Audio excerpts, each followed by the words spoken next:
तो बच्चों आज लेक्चर 2 में हम लोग पढ़ेंगे सेल ऑर्गेनेल की बातें हम जानने से के लिए को करते हैं। तो अलग अलग फंक्शंस को करने वाले जो सेल के कंपोनेंट्स होते हैं उसी को हम कहते हैं सेल ऑर्गेनेल्स।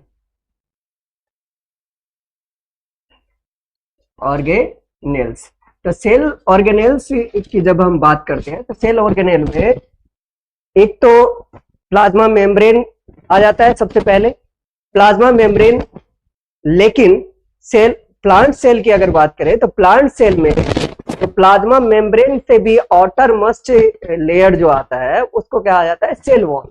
तो सेल वॉल क्या होता है इसको हम यहां देखते हैं।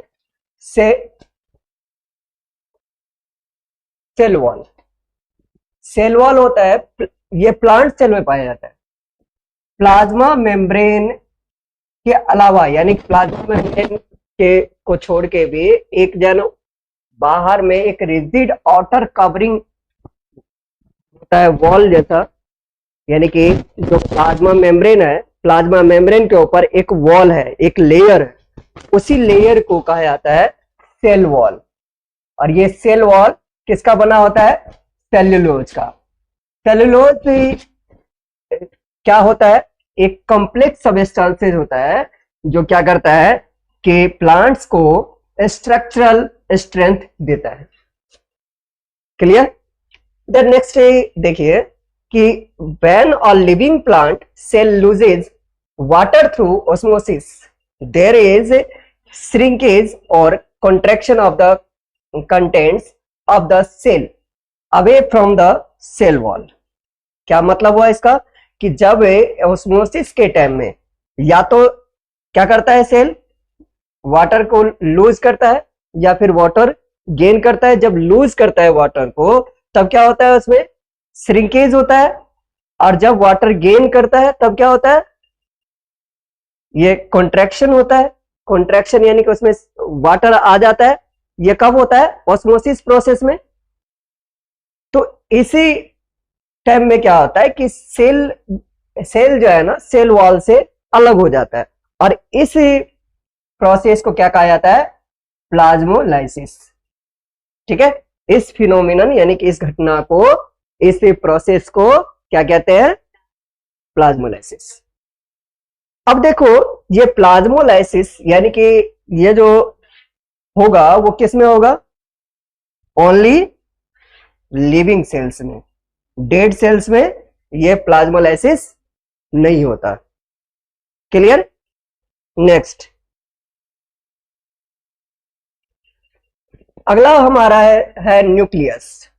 न्यूक्लियस क्या होता है, तो न्यूक्लियस की बात हम समझे इस तरीके से कि according to their chemical composition different region of cells get coloured differently.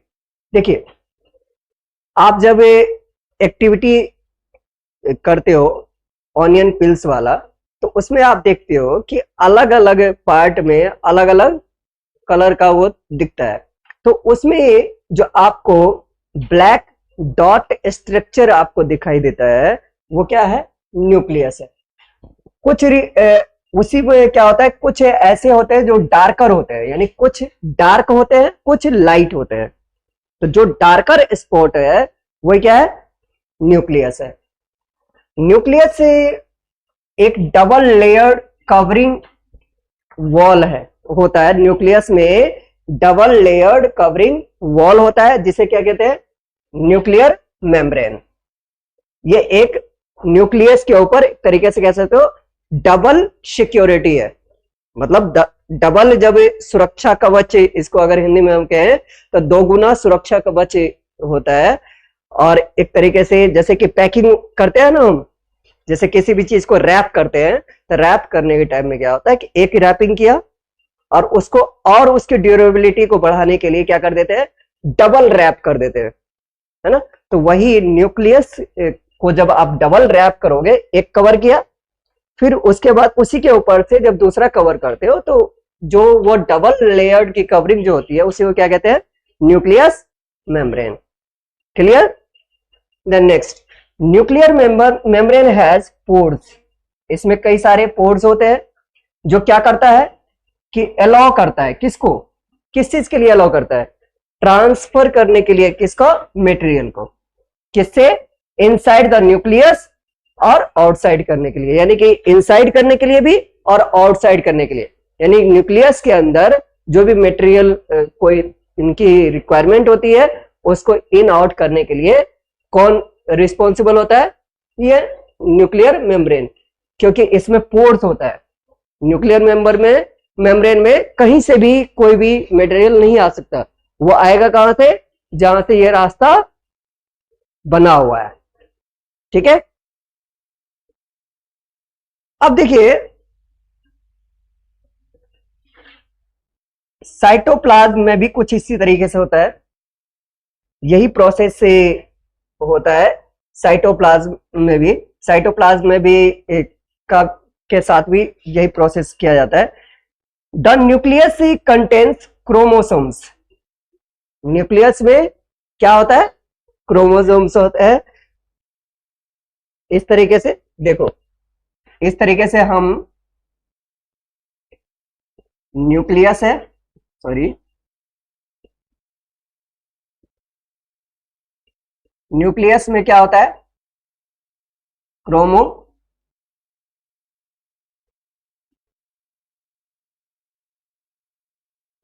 Nucleus में क्रोमोसोम्स होता है। और देखो क्रोमोसोम्स होता है जो कि क्या होता है, विजिबल होता है, कैसा, रॉड शेप का स्ट्रक्चर होता है। ये कब ये वर्क करता है, जब सेल को क्या करना हो, डिवाइड करना हो, जब सेल को अलग अलग करना हो, डिवाइड करना हो, तभी ये वर्क करता है। रॉड लाइक स्ट्रक्चर जो होता है वो अलग अलग होता है। नेक्स्ट अगर हम चले तो इसमें क्रोमोसोम से के ऊपर एक धागे के जैसे यानी कि थ्रेड के जैसे स्ट्रक्चर होता है जिसे कहा जाता है क्रोमेटिन। क्रोमेटिन मटेरियल धागे के जैसा जो है विजिबल होता है, यानी कि एक ऐसे थ्रेड के जैसे जो स्ट्रक्चर्स हैं उसी को क्या कहा जाता है, क्रोमेटिन। ये किसके ऊपर होता है, क्रोमोसोम्स के ऊपर होता है। ठीक है, क्रोमोसोम्स में क्या होता है, डीएनए और प्रोटीन। डीएनए का मतलब क्या है, deoxyribonucleic acid. whenever the cell is about to divide, the chromatin material gets organized into chromosomes। यानी कि यही क्रोमेटिन मटेरियल जो होता है, जो क्रोमोसोम्स के ऊपर होता है, तो ये सब जो है ना सारे मटेरियल जब इकट्ठा होते हैं तब क्या बनता है, ये क्रोमोसोम्स बनता है। और क्रोमोसोम्स के कारण ही से वो डिवीजन वहां से स्टार्ट होता है। It also plays a crucial part along with the environment। और ये क्या करता है, क्रोमोसोम्स को, ये जो क्रोमेटिन है क्रोमोसोम्स को बाहर के यानी कि उससे बाहर के जो आउटर एनवायरनमेंट है उससे उसका क्या करता है, प्रोटेक्शन करता है, देता है, यानी कि उसको जाना क्रूशियल मोमेंट में बना के रखता है। Crucial part along with the environment in determining the way cell will develop and what form it will exhibit at maturity by directing the chemical activities of the cell। यानी कि ये पूरी तरीके से इसके लिए रिस्पॉन्सिबल होता है कि किस तरीके से उसको एनवायरनमेंट से जोड़ा जाए, किस तरीके से उसका डेवलप हो, किस तरीके से उसमें मैच्योरिटी आए, यानी कि पूरी तरीके से वो जब कब ऐसा होगा जब वो डिवाइड हो जाए, होने के लायक होगा, डिवीजन होगा। ठीक है, डिवीजन होगा। एंड अब क्या है कि न्यूक्लियर रीजन में एक क्या होता है, अनडिफाइंड हिस्सा होता है, जिसे क्या कहते हैं, only nucleic acid is called nucleoid. यानी कि एक अनडिफाइंड न्यूक्लियर रीजन होता है जिसमें क्या पाया जाता है, सिर्फ न्यूक्लिक एसिड उसे क्या कहते हैं? न्यूक्लियोइड कहते हैं। यानी कि एक अनडिफाइंड न्यूक्लियर रीजन जिसमें सिर्फ न्यूक्लिक एसिड पाई जाती है उसे न्यूक्लियोइड कहते हैं। क्लियर? नेक्स्ट चलते हैं। Whose cells lack a nuclear membrane are called prokaryotes। यानी कि देखो, अब सेल की बात कर रहे हैं, सेल के अकॉर्डिंग डिवीजन की बात कर रहे हैं। सेल टू टाइप्स के होते हैं, एक जिसमें लैक ऑफ न्यूक्लियर मेम्ब्रेन होता है, और दूसरा क्या है? जिसमें न्यूक्लियर मेम्ब्रेन होता है। तो जिसमें न्यूक्लियर मेम्ब्रेन की कमी होती है उसे कहते हैं प्रोकैरियोट्स। प्रोकैरियोट्स, प्रो मतलब प्रिमिटिव और कैरियोट मतलब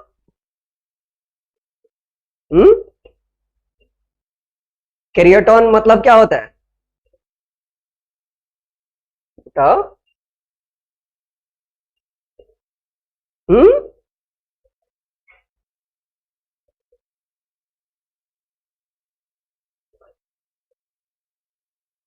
देखो बुक में और बताओ।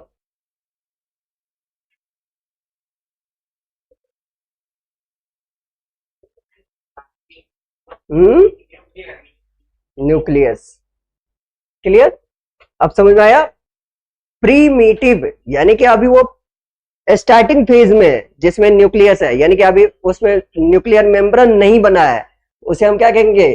प्रोकैरियोट्स। और जिसमें न्यूक्लियर मेम्ब्रेन है उसे हम क्या कहेंगे? यूकैरियोट्स।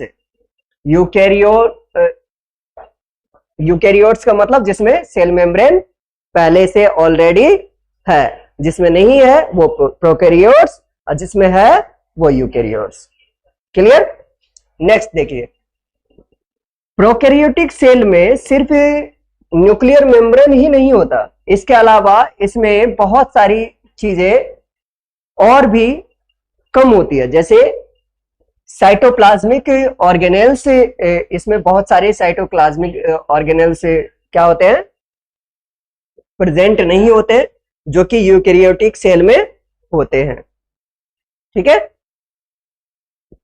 अब देखो, many of functions of such organelle are also performed by poorly organised part of the cytoplasm. और प्रोकैरियोट्स में क्या होता है कि कई सारे फंक्शंस बहुत ही खराब तरीके से होता है, जो कि साइटोप्लाज्म का पार्ट है। जैसे जिस तरीके से साइटोप्लाज्म में बहुत ही धीरे धीरे खराब तरीके से काम होता है, उसी तरीके से इसमें भी होता है। ये आपके प्रोकैरियोट से सेल का है। इसमें ये देखिए, ये वाला पार्ट है आपका न्यूक्लियोइड। इसमें ये वाला जो पार्ट आप देख रहे हो इधर, यह है राइबोसोम्स। ठीक है? और ये जो आप लेयर देख रहे हो, ये लाइन देख रहे हो कल ब्लैक ब्लैक सी, इसको कहते हैं प्लाज्मा मेम्ब्रेन। और इसके ऊपर जो ग्रीन कलर के ऊपर से दीवार है वही है सेल वॉल। क्लियर?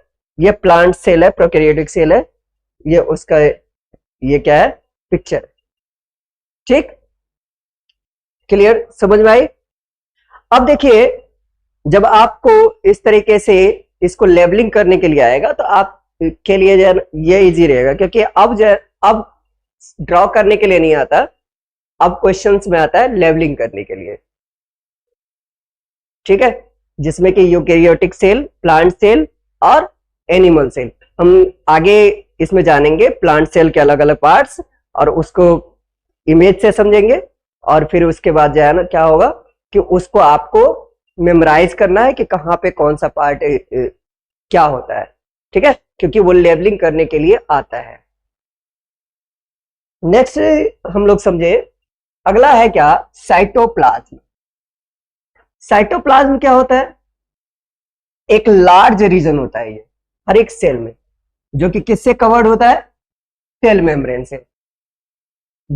ये जो रीजन क्षेत्र होता है, रीजन होता है, वो बहुत ही, देखो, जो लार्ज रीजन होता है वो क्या सेल का, वो किससे? सेल मेम्ब्रेन से सराउंडेड होता है। और उसी के बीच में एक छोटी सी गैपिंग होती है। तो उस गैपिंग में जो लिक्विड होता है उसी को क्या कहते हैं हम? साइटोप्लाज्म कहते हैं। साइटोप्लाज्म एक क्या है? फ्लूइड है, फ्लूइड कंटेंट है। किसमें पाया जाता है ये? प्लाज्मा मेम्ब्रेन में।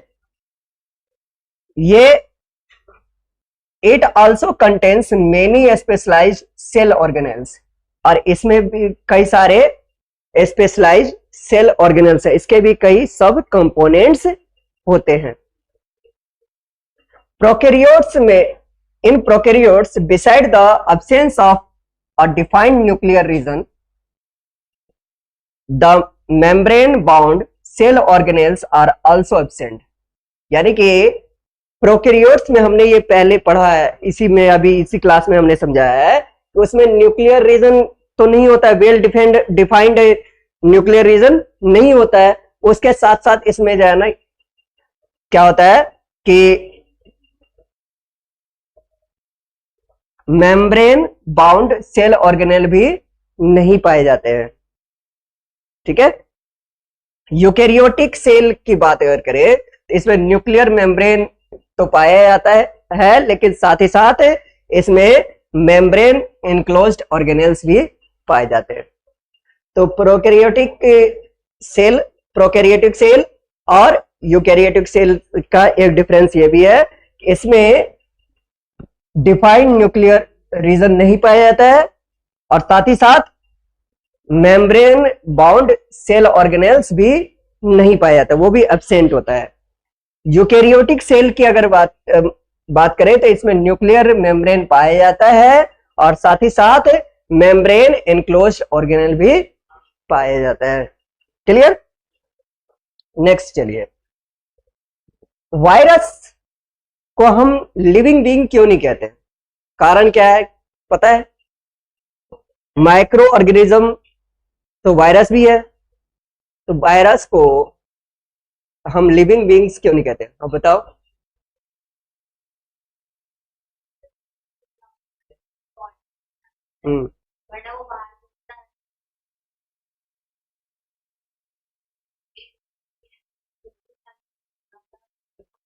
अकॉर्डिंग टू सेल हम कैसे इसको बता पाएंगे? देखिए, आप क्या इसके अकॉर्डिंग आप कहेंगे कि वायरस में कोई भी मेम्ब्रेन्स नहीं होता, viruses lack any membranes and hence do not show characteristics of life। इसमें कोई मेम्ब्रेन नहीं है, क्योंकि कोई भी जो फंक्शन है वो किस में होगा? मेम्ब्रेन में ही होगा, और इसमें कोई मेम्ब्रेन है ही नहीं। तो जब मेम्ब्रेन नहीं है तो उसमें लाइफ कैसे है हमें पता चलेगा? तो until they enter a living body, जब तक वो किसी बॉडी में एंटर ना करे, किसी दूसरे बॉडी में एंटर ना करे, तब तक वो कैसा शो करता है कि वो मरा हुआ है, डेड है, नॉन लिविंग है। और जैसे ही वो लिविंग बॉडी में एंटर किया, वो सेल की मशीनरी को यूज करके अपने आप को मल्टीप्लाई करना शुरू कर देता है। समझ में आई? So we can say virus is a non living until they enter a living body, right? Clear? Next चलिए, अब देखिए सेल ऑर्गेनेल। बाकी इसके अलावा भी और भी बहुत सारे सेल ऑर्गेनेल हमारे बॉडी में, मतलब हमारे बॉडी के या ऑर्गेनिज्म के सेल के अंदर पाए जाते हैं। तो हर every cell has a membrane around it to keep its own content separate from the external environment. देखो, हर एक सेल के में एक मेम्ब्रेन होता है, और उसके आसपास उसके और भी कंटेंट होते हैं जो कि उसे क्या करता है कि उसके एक्सटर्नल एनवायरनमेंट से उसे अलग करता है, सेपरेट करता है। To keep these activities of different kinds separate from each other, these cells use membrane bound little structure, या फिर इसको कहते हैं ऑर्गेनेल। यानी कि कहने का मतलब है कि जितनी भी एक्टिविटीज होती है वो क्या होती है, एक से दूसरी एक्टिविटी अलग होती है, और वो एक सेपरेशन के एक जो है ना मेम्ब्रेन बाउंड होता है, बाउंडेशन होता है। तो वही जो लिटिल छोटा सा बाउंडेशन जो होता है, बाउंड्रीज होती है, उसे वो क्या कहते हैं? ऑर्गेनेल कहा जाता है। ठीक है, उसके ऑर्गेनेल कहा जाता है। जैसे कि पैकिंग एक पूरे गिफ्ट है, गिफ्ट बॉक्स है, उसके अंदर जो है ना कई सारे गिफ्ट्स हैं। ठीक है, और उसमें जो हर एक गिफ्ट के ऊपर रैपर है, तो वही जो है ना ये रैपर जो है ना उसी को इस सेल के ऊपर जो हर एक कंपोनेंट्स के ऊपर जो रैपर है उसी को क्या कहा जाता है? ऑर्गेनेल कहा जाता है। This is one of the features of the eukaryotic cell that distinguish them from eukaryotic cell. देखो ये ऑर्गेनेल के कारण ही यूकैरियोटिक सेल प्रोकैरियोटिक सेल से अलग होते हैं, उसमें अंतर पाया जाता है। क्लियर? नेक्स्ट देखिए कुछ इंपॉर्टेंट एग्जांपल जो सेल ऑर्गेनेल के हैं वो जो कि हम आगे डिस्कस करेंगे, वो है क्या? एंडोप्लाज्मिक रेटिकुलम, जिसको हम शॉर्ट में क्या कहते हैं? ER, और Golgi apparatus, lysosomes. Lysosomes lysosomes की अगर बात बता दे तो इसे कहते हैं सुसाइडल बैग ऑफ सेल। ठीक है, क्योंकि ये अपने आप भी कभी कभी जब ब्रस्ट हो जाता है, वेस्ट मटेरियल को निकालते निकालते ये ब्रस्ट हो जाता है, जिससे क्या होती है पूरी तरीके से सेल की मौत हो जाती है, पूरे सेल जो है ना मर जाता है। ठीक है, तो ये सुसाइडल बैग है। ठीक है, जिस जिस तरीके से आप लोगों ने ये सुना होगा कि ह्यूमन बम के बारे में सुना होगा। ह्यूमन बम क्या होता है, कुछ पता है? तो फिर सिर भी हिला रहे हो और ऐसे भी हिला रहे हो, ये क्या मतलब है? पता है तुम्हें क्या होता है ह्यूमन बम? देखो ह्यूमन बम का मतलब है कि उसमें एक टाइम बम बॉडी के अंदर फिट हो किया जाता है। हाँ, उस तो ह्यूमन के अंदर जो है ना एक टाइम बम फिट किया जाता है या फिर रिमोट कंट्रोलिंग बम फिट किया जाता है, और उसे ऑर्डर दिया जाता है कि आपको पर्टिकुलर स्पेस पे जाना है, और फिर वो क्या होता है कि उसके बम फट जाते हैं और उससे वो आदमी तो खत्म होता ही है, साथ ही अपने आसपास के लोगों को भी हार्मफुल कर देता है। समझ में आई बात? तो उसी तरीके से ये जो लाइसोसोम्स होता है वो वेस्ट को क्लियर करते करते फट जाता है, थैला फट जाता है, और उससे सेल की डेथ हो जाती है। उसके बाद है माइटोकॉन्ड्रिया। माइटोकॉन्ड्रिया माइटोकॉन्ड्रिया क्या होता है? पावर हाउस है ये, यानी कि यहीं से पे एनर्जी जनरेट होती है। और एनर्जी की यूनिट क्या है? एनर्जी को किसमें हम मेजर करते हैं? ATP, एंडोसाइन triphosphate. एनर्जी को हम एटीपी में मेजर करते हैं। उसके बाद है प्लास्टिड्स। अब ये बताइए प्लास्टिड्स कौन से सेल में पाया जाता है? एनिमल सेल में या प्लांट सेल में? Plant cell. ठीक है, ये एनिमल सेल में नहीं पाया जाता। ये कुछ इंपॉर्टेंट क्या है? सेल ऑर्गेनेल है, जिसकी चर्चा हम नेक्स्ट क्लास में करेंगे। They are important because they carry out some very crucial functions. ये बहुत ही क्रूशियल, क्रूशियल मतलब इंपॉर्टेंट, या कह सकते हो कि बड़े मुश्किल मुश्किल फंक्शंस, डिफिकल्ट फंक्शंस ये सेल में प्ले करते हैं। ठीक है, इसलिए ये इंपॉर्टेंट है और इसको पढ़ना जरूरी है। ठीक है, नेक्स्ट क्लास में हम लोग इनके बारे में जानेंगे। ER, Golgi apparatus, lysosomes, mitochondria, plastids, ये सब जो है हम नेक्स्ट क्लास में जानेंगे। और फिर इसके बाद जो है सेल डिवीजन को भी समझेंगे कि किस तरीके से सेल डिवीजन होता है, माइटोसिस क्या होता है, मायोसिस क्या होता है, ये सारी बातें नेक्स्ट क्लास में करेंगे।